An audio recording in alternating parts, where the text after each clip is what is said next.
Hello, everyone, and thanks for joining us to our OpenInfra Live episode. This is our weekly 1-hour live meeting where we discuss, share, and talk about all the greatest updates from the open infrastructure community. My name is Samuel Ortiz. I worked at Apple, and I'm also a Kata Containers Architecture Committee member. And as a matter of fact, today we're going to talk about Kata container use cases. I'm going to be your host today, and I'm going to be joined by some very prestigious guests. We have Peng Tao from the Ant Group.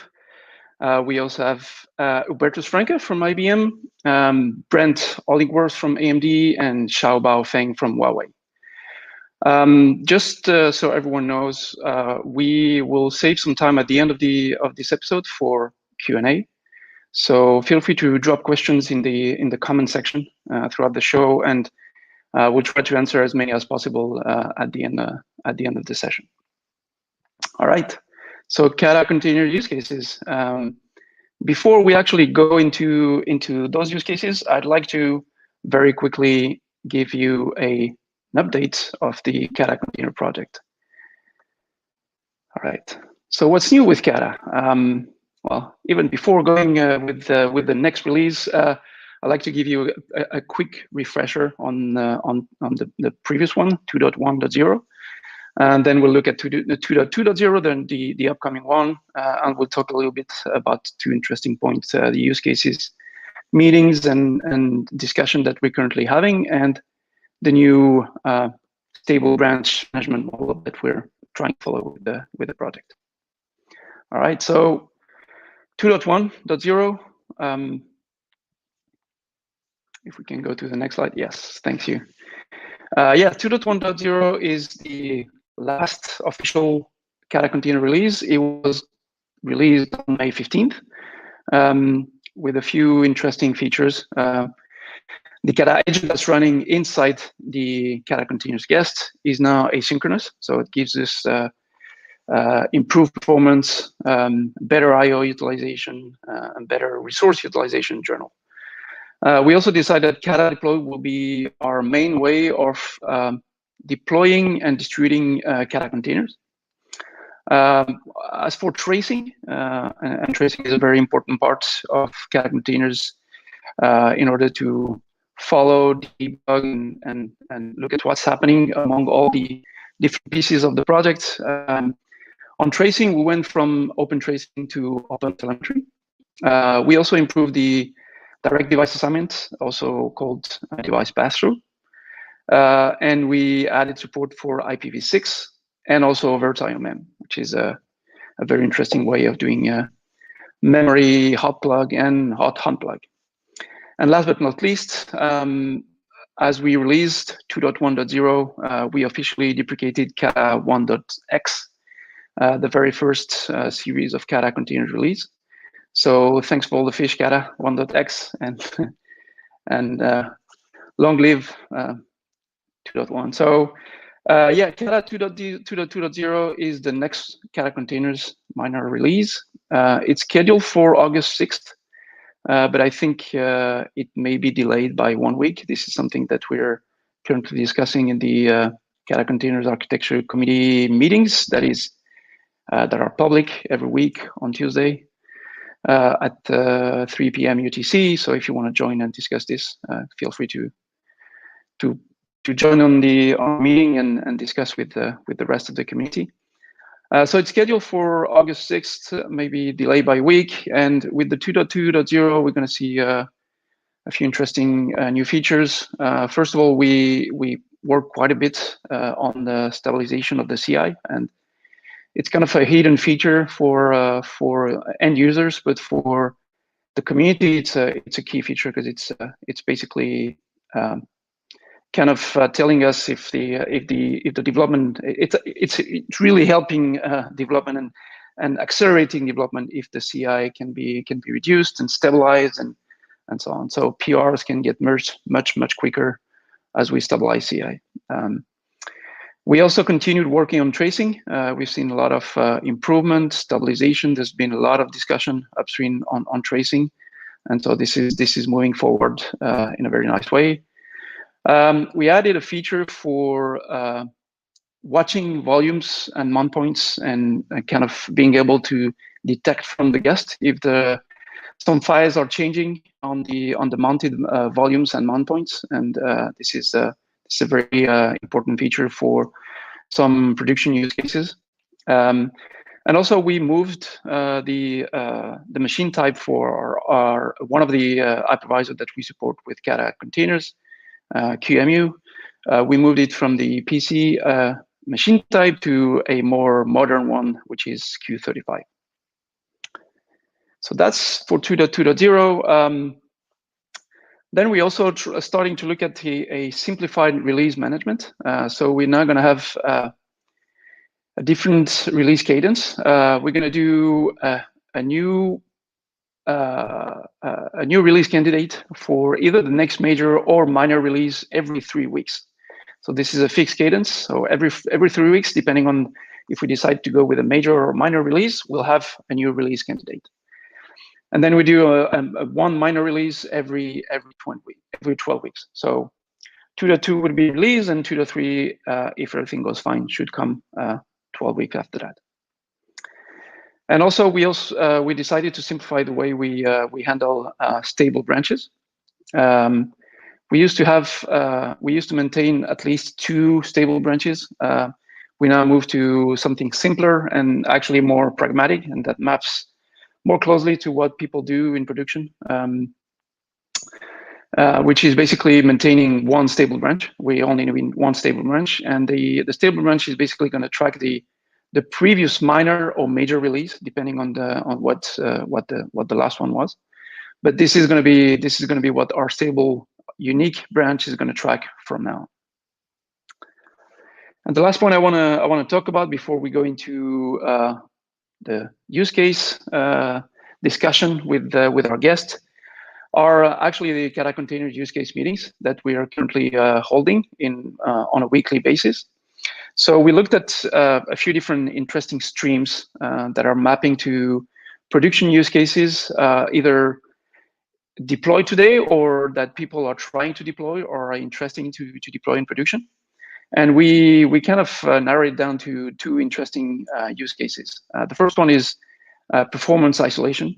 And in this weekly meeting, we're trying to discuss, present, and look at the best practices for kind of keeping Kata containers in production, kind of keeping the resources overhead that Kata containers bring and the noisiness, keeping all of these constrained and making it as seamless as possible as far as capacity and resource consumption is concerned when people run Kata in production.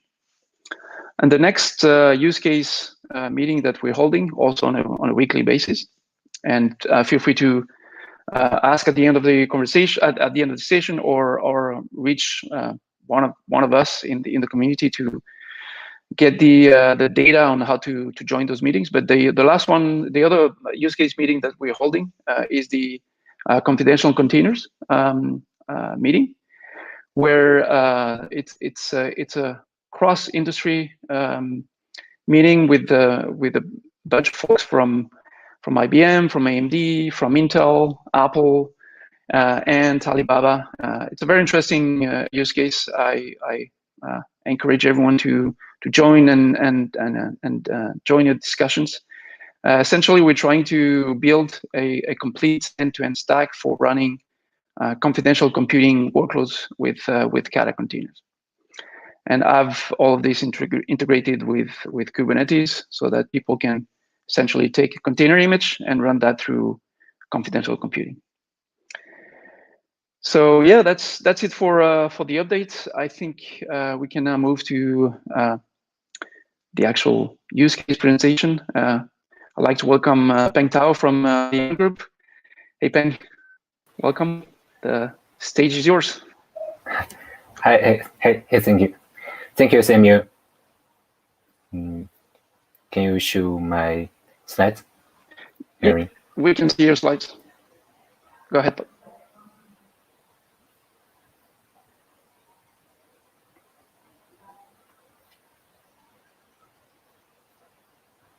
Okay, thank you. So, my name is Tao Peng from Ant Group, and I'm a staff engineer in Ant Group, and I'm also a member of the Kata Architecture Committee. And today, I will talk about why we use Kata containers in Ant Group and how we use it in Ant Group, and also the key point we are actively working on Kata containers, which is the Kata containers performance isolation. As mentioned by Samuel, we have a small working group to focus on the topic. So can we move to the next slide? Okay, so why we use Kata containers? The most obvious reason is that we do not want to share a host kernel with different pods. So in one case is if a pod has some bug and triggers a kernel panic, it will panic the entire host and affect all the pods on the same host. And another thing is, even if it doesn't panic the host, it can panic itself, or the applications panics or goes out of memory all the time, and all these scenarios will affect the containers, the pods on the same host, and we do not like different applications, different services to affect each other in our environment. So that's a reason. So can you move to? Okay, thank you. So what another reason is performance jitter. When we run different containers in this with a normal run-C container, we will have to share many kernel resources such as kernel objects and different kernel threads. All these kernel resources are point of jitters. So when we run different services on the same host, they will kind of affect each other's performance. And as you know, we are online internet company, and we do online payment transactions all the time, and in these transactions we do time jitter, and RPC round trip is very critical in our use case. And when we share the kernel objects with different pods, we will get higher performance jitter, and it end up during our online service performance. So that's another reason that we do not want to run containers in the normal run-C container way. So can you move to next? Okay, thank you. So our solution is to run Kata containers. With Kata containers, even if we still share the same host kernel, we have a hypervisor layer, and we run different pods in different Kata pods in different guest OSs, and then when one pod panics, or when one guest panics, it will not affect the other pods on the same host. Also, with this guest OS level isolation, we no longer share a lot of host kernel threads on the host, and our service performance is much more stable with Kata. So can you move to next one? Okay, thank you.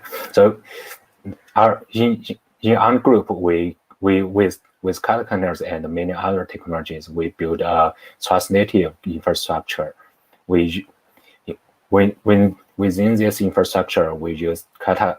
We run offline and online services and different jobs, middleware, serverless containers, big data jobs, edge computing, and many offline tasks on the same host. And we use Kata and to isolate them. We still run C containers, such as since the isolation is not free, when we run best performance for the online services, we have to run them still in a traditional zone C container. But for many other jobs like offline computing and offline services, we do run them in Kata containers. And below Kata containers, we have container storage and container network all built on top of our some open source and internal technologies.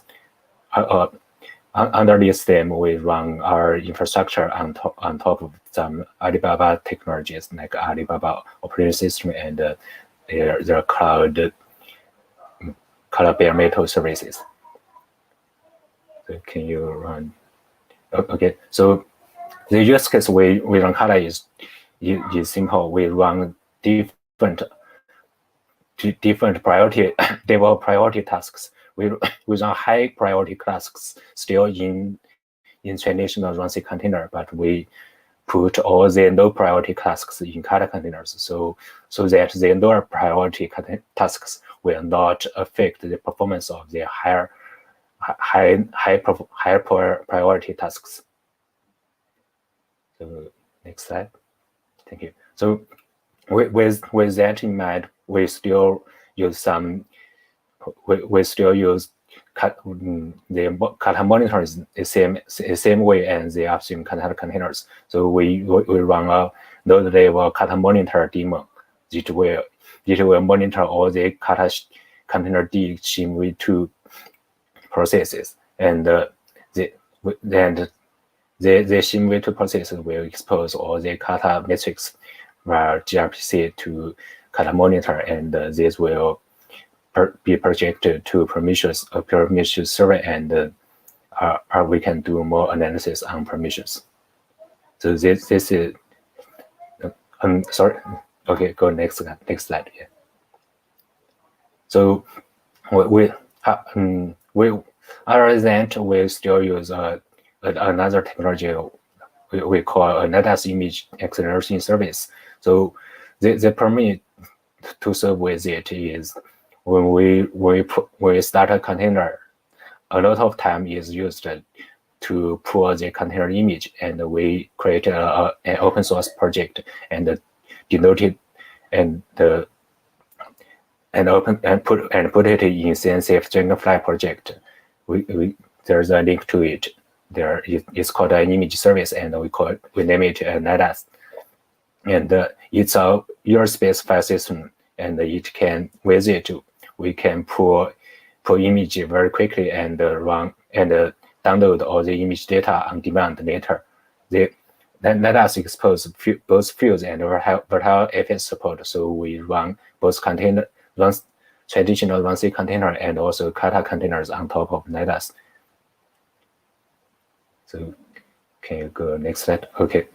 So with our use case, the most interesting topic we would like to see in the Kata community is performance isolation. So we are having the weekly performance isolation meeting to look at how we can isolate different tasks with Kata container. So right now we look at it in different angle. For the network part, we look at how we can direct assign a NIC with password capability. We kind of use a customized CNI to do it right now, and we'd like to see an open set to implement it in the Kata community as well. Also, we use block device password with customized CSI, and we are working with Eric from Apple to get an upstream implementation for this capability as well. For CPU isolation, we are looking at the mixture of CPU set and CPU share on the same host. And also for memory, we are looking at how we can use NUMA and RDT on the same node. So welcome to join our weekly community performance isolation use case meeting if you are also interested in this topic. So that's all for my session. Let's welcome Brent and Hubertus. from IBM next. Yes, next we have Brent Hollingsworth from AMD and Hubertus from IBM. Welcome to the stage and the show. And I think you're going to have some very interesting bits to share. Go ahead, please. Thank you, Samuel. Yeah, great to be here. Okay, this is kind of a fun picture. This actually sits behind me on my shelf somewhere. It's an interesting point in time. So this is all public record. May 6th, 2015, AMD changed from the New York Stock Exchange to the NASDAQ. I actually had the opportunity to go and to ring the opening bell. What's not public record is what happened the day after that. And of course, the day after that, I was on Wall Street. We were having meetings with various financial services companies and really coming to a deep understanding of a specific problem that they have, which is this. Many of these companies, and I'm talking about regulated industries, financial, health, defense, they have to significantly over-provision. Because at month end, when they need to run transaction processing, they need to run burst transactions, it actually becomes very, very difficult for them to find any sort of opportunity to share their hosting, share the compute that they're doing. They tend to operate inside data centers that look like prisons and are highly siloed. So that's sort of the start of my team's interaction with confidential computing. So I'm Brent Hollingsworth. I'm a senior manager in our AMD EPYC software ecosystem team. I lead a group that works with open source partners. We've got the Linux distros, the container orchestration, the libraries, tool security, compilers as well. But we have been on a journey for the last 7-8 years to figure out how to solve that problem. This is a fantastic case study as well. So most of you may be familiar with this. I'll invite you to read it. Normally, I don't do that in a presentation, but this one's worth actually going through and parsing the text. Trend Micro runs a zero-day initiative, pwn-to-own competition, and they have a virtual machine escape category. Think, go into a conference room, they set up a hypervisor, put a secret on the hypervisor, and then allow people to connect as guests and see if they can break in. This competition was famous because in 2019, the team Flora Acetate was able to win a Tesla Model 3 by successfully exploiting the security on it. And hopefully you've read this. I love doing this presentation in person because typically somebody gasps audibly when they understand what this is actually saying. And so I'll play it backwards for you. Essentially, they set up this hypervisor, they gave the teams access to a guest, and the successful team was able to set up a website ahead of time, open their website inside Microsoft Edge, exploit a bug in Edge to break out of Windows 10, exploit a bug in Windows 10 to break out of Windows 10, exploit a bug in VMware to break out and completely control the machine, right? No software installation and essentially all configured ahead of time. It's horrifying. And you think about what happens when bugs like this are discovered. Microsoft, of course, patches the bug. VMware is going to patch the bug. And Flora Acetate in 2019 did the exact same thing again. Still same website, configured ahead of time. It's terrifying that this is entirely possible. And so sometime around March 2017, I started building demos, talking to partners. We're looking at the challenge that we've got. And along the same time, AMD came out with a memory encryption technology called SEV. In 2018 was our first implementation that went upstream into the Linux kernel. And very shortly afterward, we had a prototype of Kata in GitHub. It's been something that we've been engaged in, we've been looking at, we've been kicking the tires on for the entire time that we've been working upstream inside this SEV project. I'm excited to be here with Hubertus. IBM and AMD, it's public since 2020, have been working together to figure out how we improve our security with specifically regard to container, working together on the container project. It's the Kata container. Hubertus, say hello. I guess give your introduction as well, and we'll dive in from there. Okay, cool. Yeah, I'm Hubertus Franke. I'm in IBM Research. I lead a team here on confidential computing, in particular integration into the cloud and integration into the cloud runtimes. And just as Brent and Peng already mentioned, I mean, the main thing is the customer has to have absolute trust in what that data is not being exposed, right? In particular, as we're going into regulated environments, governments are putting stricter rules, for instance, on health data in place. We have to basically ascertain that the hypervisor, as an example, although it can get access to the data, sees no value in it. That means encryption is a key point, as Brent was presenting, a key point for us to basically marry the confidential or the container-based workloads with effectively the technologies that are coming out like AMD SEV. Back to you, Brent. Awesome. Thanks. So a couple of thoughts. The questions that we got coming into the podcast here, why are we doing this? What are we looking for? What's interesting? How can the Kata community help? So Aaron, thank you for grabbing this slide. This is an interesting place to drive the conversation. We often talk about 3 pillars of security, being, of course, confidentiality, that only I can read my data. Integrity protection is the idea that only I can modify my data, right? If I'm borrowing a machine from Hubertus, I don't want him as administrator or as root being able to read what I'm doing or modify it in any way. And of course, attestation is this idea that I can prove it. And then we talk about the 3 states of data. We've got data that's in flight. Most often, that's network, as we're talking about it. We've got data at rest. Most often, that's the disk. And then data in use. The 3 states of data, the data in flight and data in rest, these are fairly well understood, fairly well solved problems.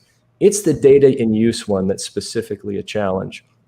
And one of the things that I find really exciting about the Kata Container Project, and Samuel mentioned this earlier, right? A complete end-to-end stack for putting these pieces together. So Aaron, let's take a look at the next slide. This is really my motivation here. So this is an interesting example. This is, of course, the Chrome browser.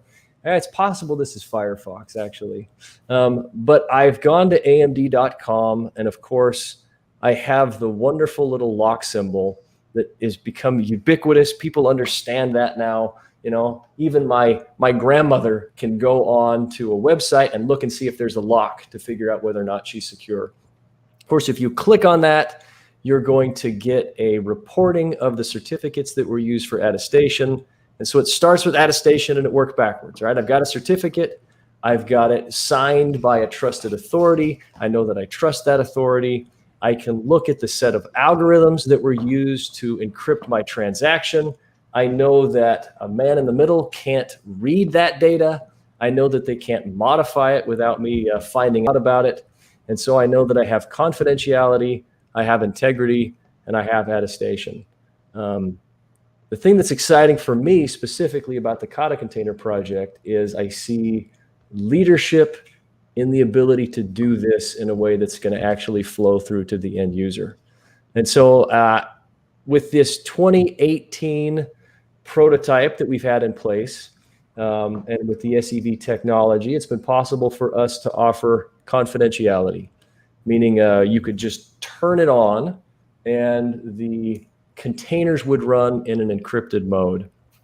We're currently in the process of investing in Kata containers. We're working with the community. We're working with folks like IBM to go do all the other things as well.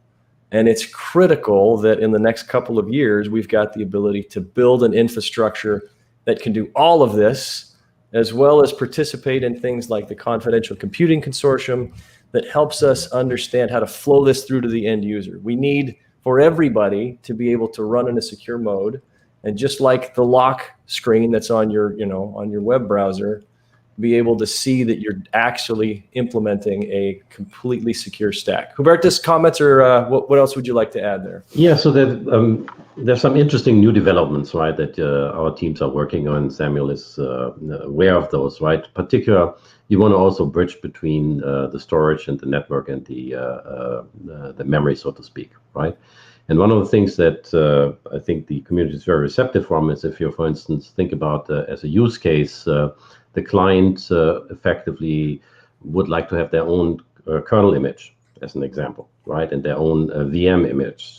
Today, that's basically still governed, so to speak, by the Kata community, right? But at the end of the day, if, for instance, the client would like to have their own VM, such as a micro VM, to drive down the image size and things like that, we want to make sure that we're going to bring in the technologies like encrypted boot inside the VM itself, right? And that actually creates quite some challenges, right? Because we need to effectively make sure that the boot image itself is not visible to the host itself, right?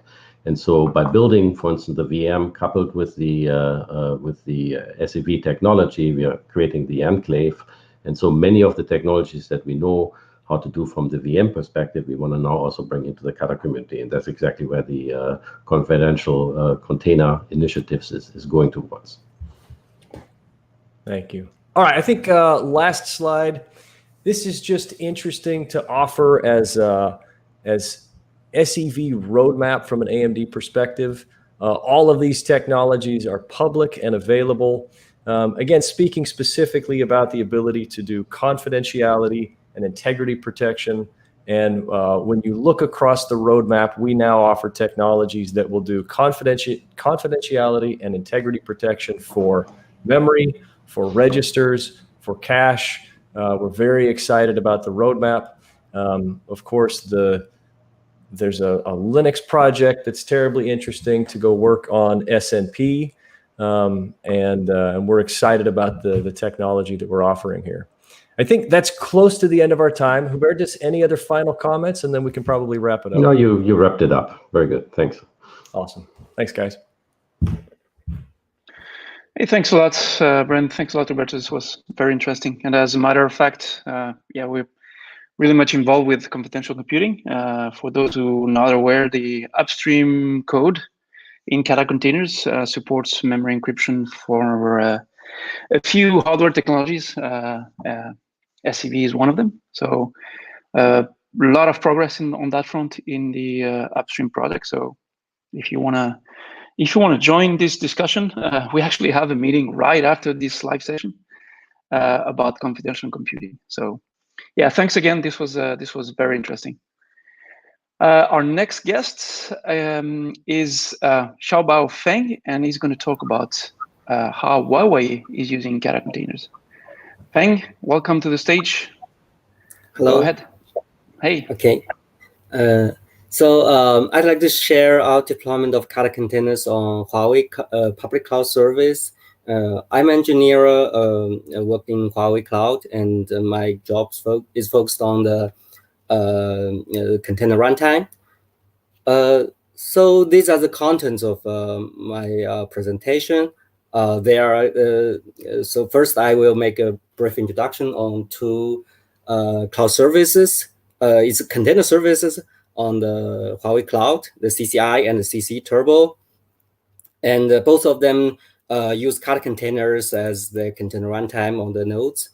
And then I will go into more detail about the deployment of Kata containers on these two services, including our enhancement of the Kata containers. Okay, next slide, please. Okay. First, let's take a look at CCI. CCI is short for Cloud Container Instance. I have to say it's the first serverless Kubernetes service on public cloud. The whole clusters and the nodes are managed by the CCI team itself, and the customers care nothing about the work. They care nothing about the nodes and the global objects. They just create the workloads directly through the Kubernetes API and the kube control commands. And the workloads are built per second based on the running time. So this makes the CCI very suitable for for running batch jobs. Actually, most of the CCI customers are running batch jobs like gene computing, AI training, and inferencing.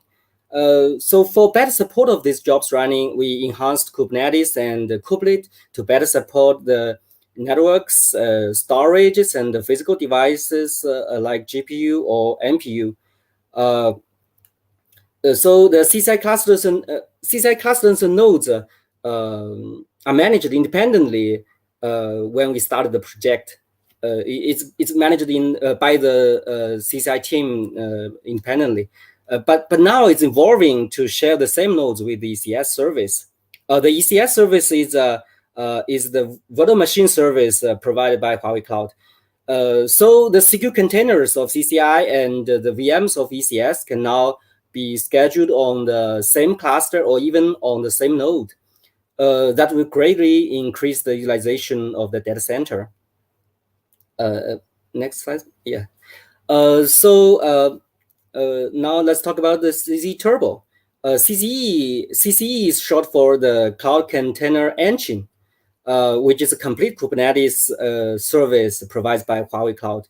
The whole cluster, including the nodes and the objects, the global objects, are managed by the customers themselves.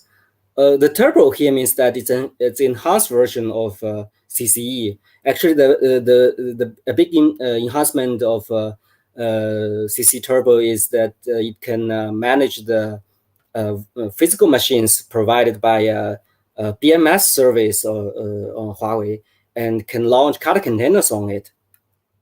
We have the offload card, which is also made by Huawei, installed on all of these BMS machines. And the networks and storages are offloaded to the card, which makes a high resource utilization of the host.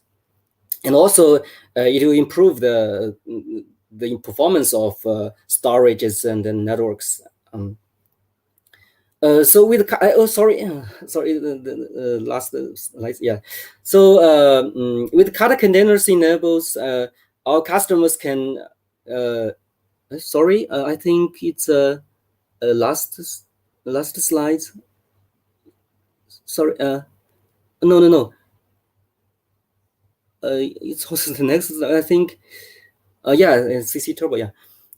So with Kata containers enabled, our customers can use CC Turbo as a platform to provide their own SaaS or PaaS services, and without the security concern of the run-C container.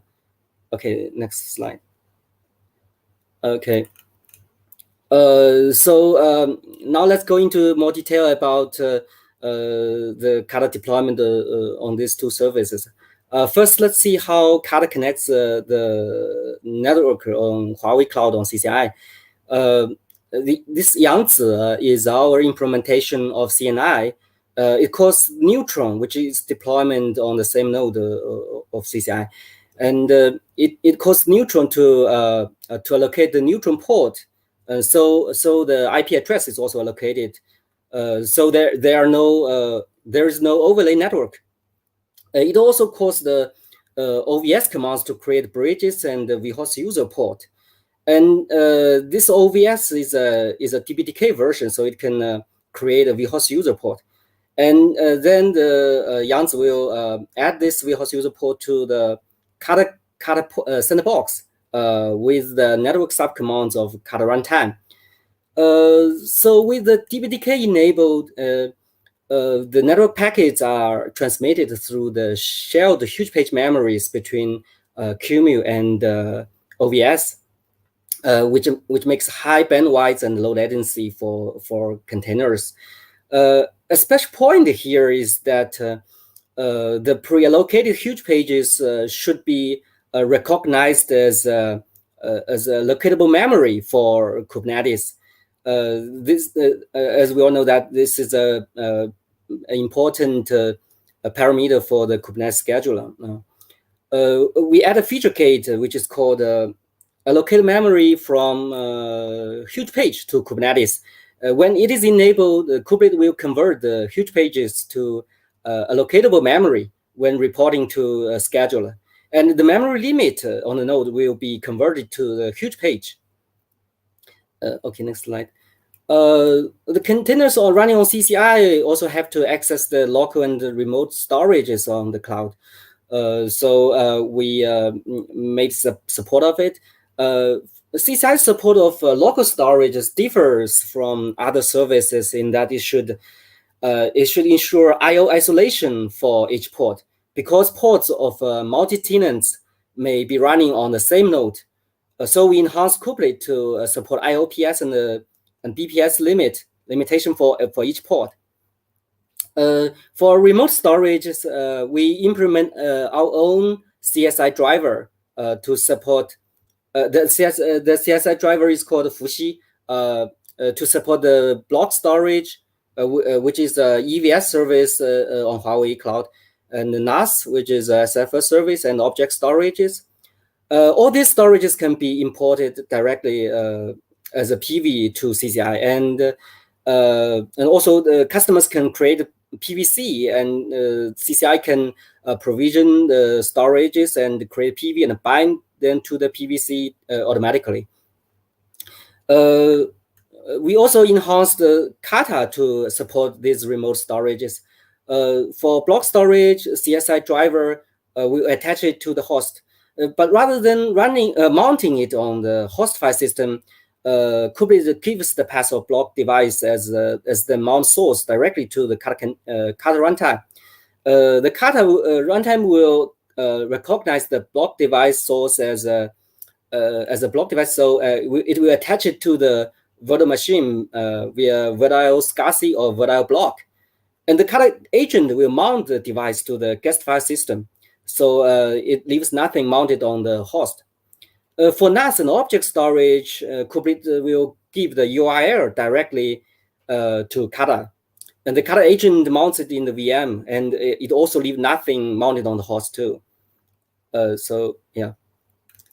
Many of the CCI ports are running AI jobs, so they need the GPU like ASIN, like NVIDIA, or NPU, which is a Huawei ASIN. It is made by Huawei, and it also supports the AI computing. So they need these physical devices to parallelize and accelerate the computing task.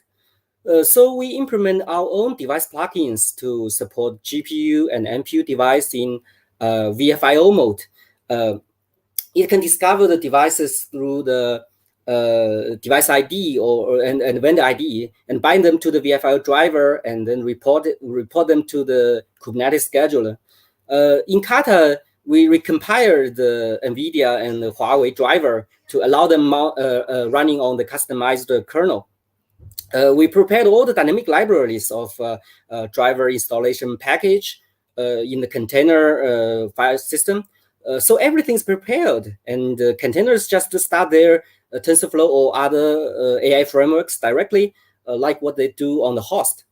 And to support the large-scale AI training jobs, CCI also made it support the NVLink and InfiniBand for customers to build a large training cluster. Okay, so now let's look at the CC Turbo. The Kata containers running on CC Turbo cares more about its memory overhead and boot time, because customers are directly aware of them, because the clusters are managed by the customers. So we need to optimize them. We rewrite the Kata shim-v2 in Rust to reduce the RSS of shim process to under 4 megabytes. And we also made our own QEMU micro VM. It's a tailored QEMU to make it lightweight and enough. The overhead of QEMU process is reduced from 30 megabytes to 10 megabytes. And the VM boot time is also optimized to about 100 milliseconds. We tailored the guest kernel of Kata based on the OLAOS, which is a Linux distribution made by Huawei.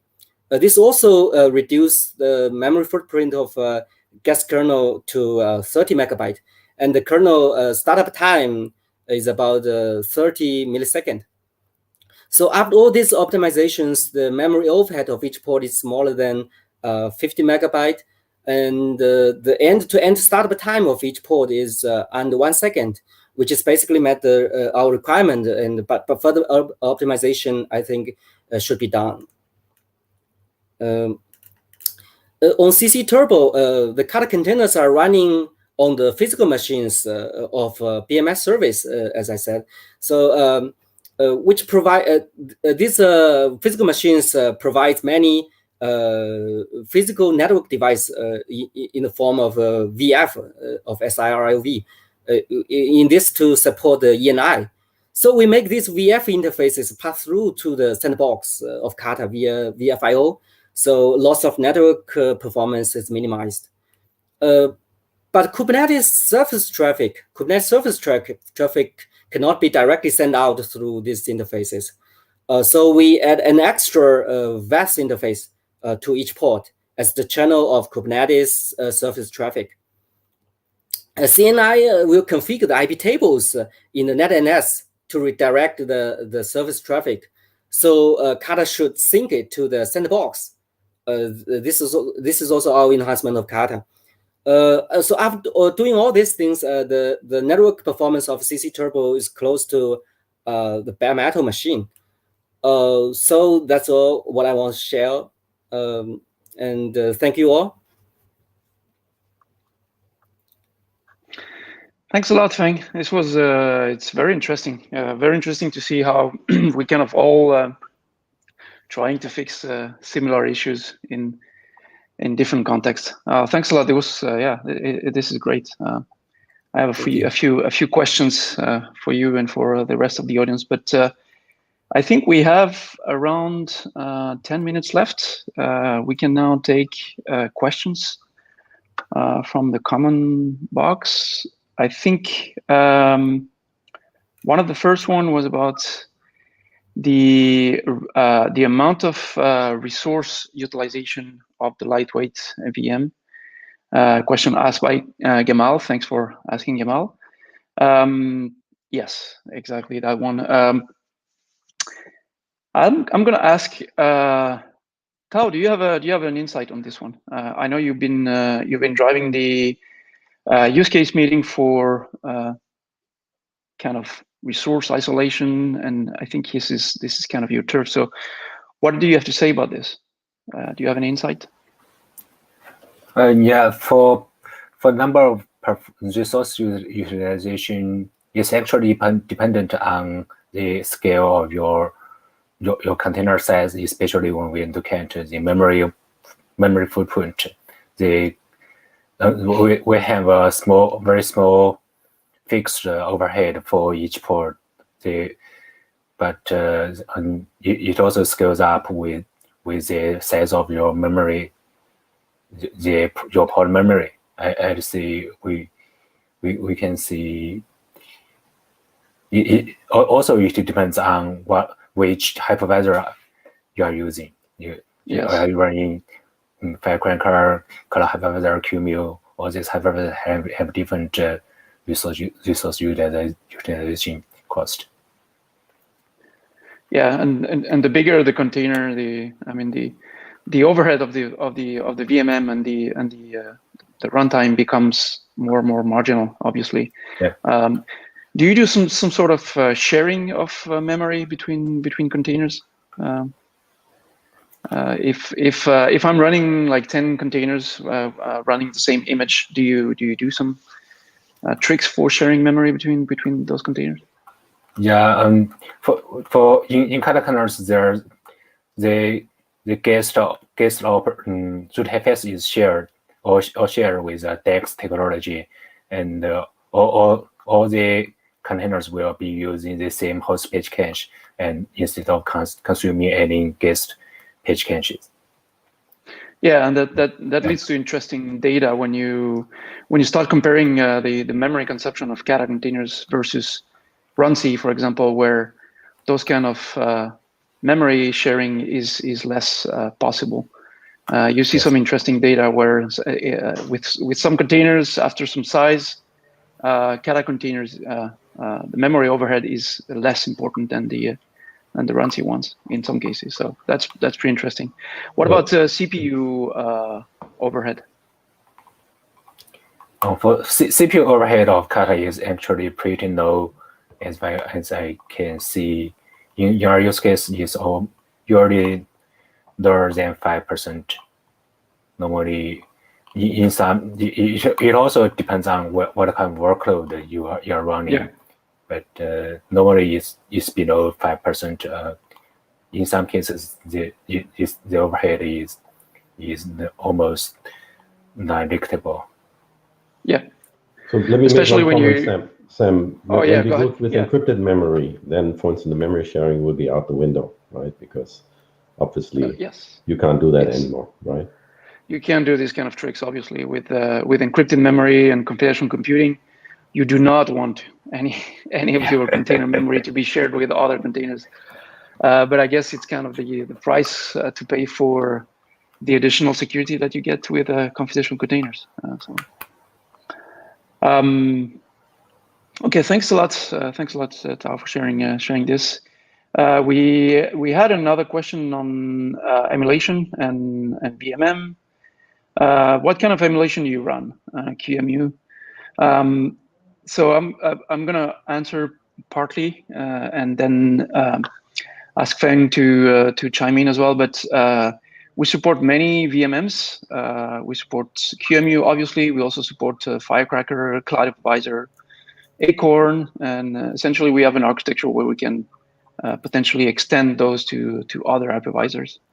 But interestingly, Feng mentioned about using lightweight QEMU or a modified version of QEMU. I'm interested to know more about this.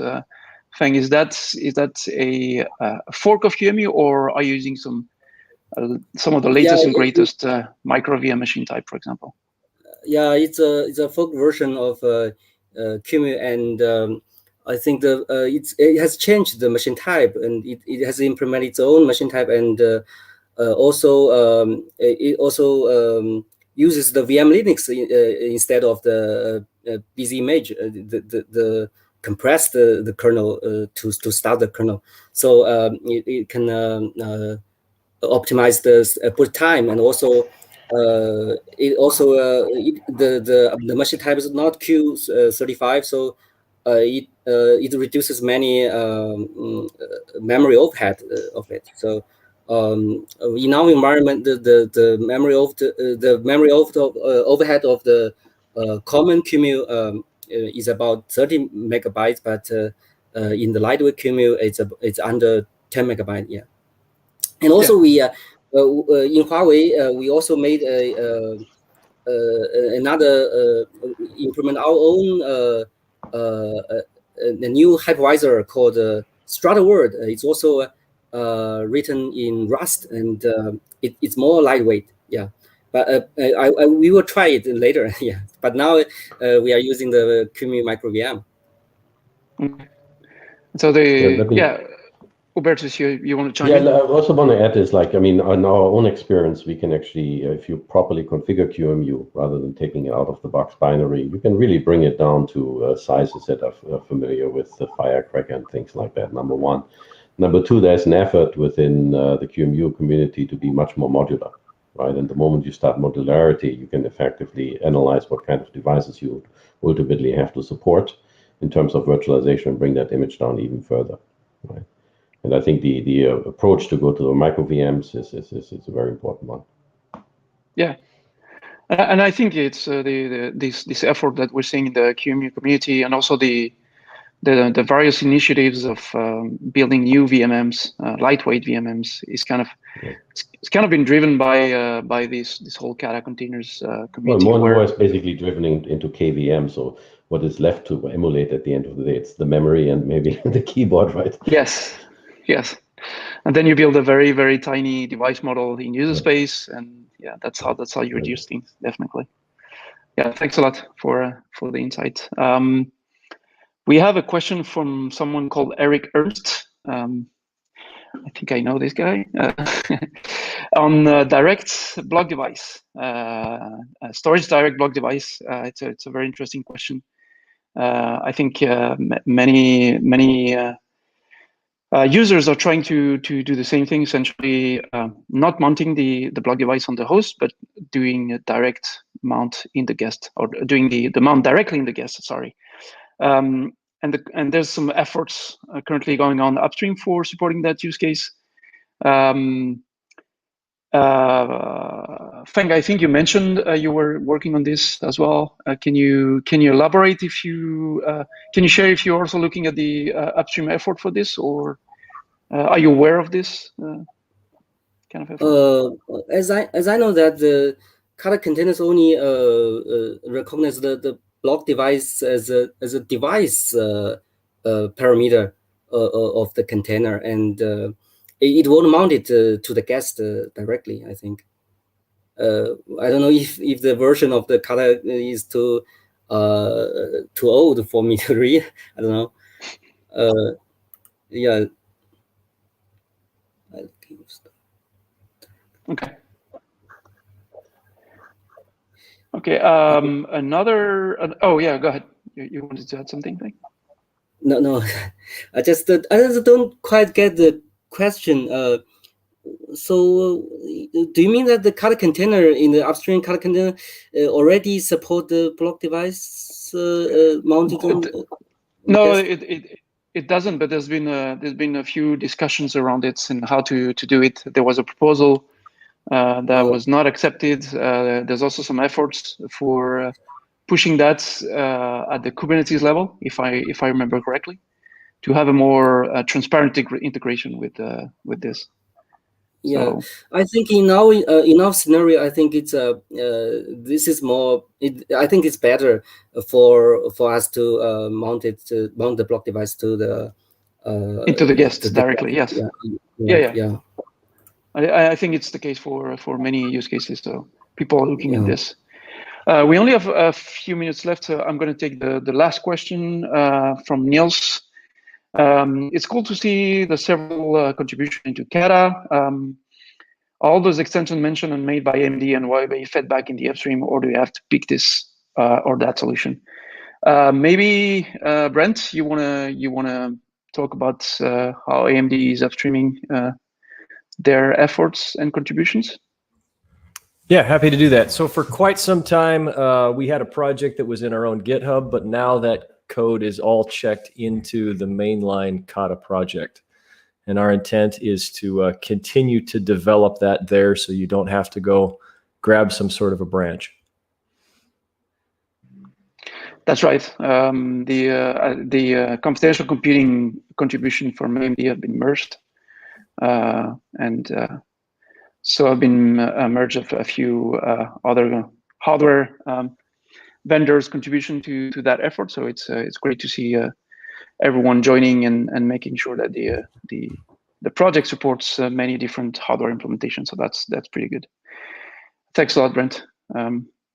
We only have a couple minutes left. I just want to mention that next week we're going to have another episode of the OpenInfra Live session, and this is pretty exciting. We're going to have a few members of the Kubernetes, both the Kubernetes Steering Committee and the OpenStack Technical Committee will be joining the episode and answering questions about integration, cross-project supports, and how you can keep with the updates on those different projects. So this sounds pretty exciting. I invite you to join next week episode if you wanna hear about this, and also if you have ideas for future episodes, you can submit your IDs at ids.openinfra.live.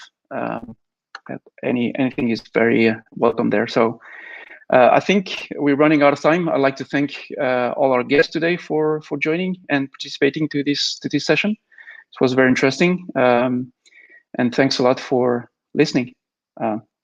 Take care.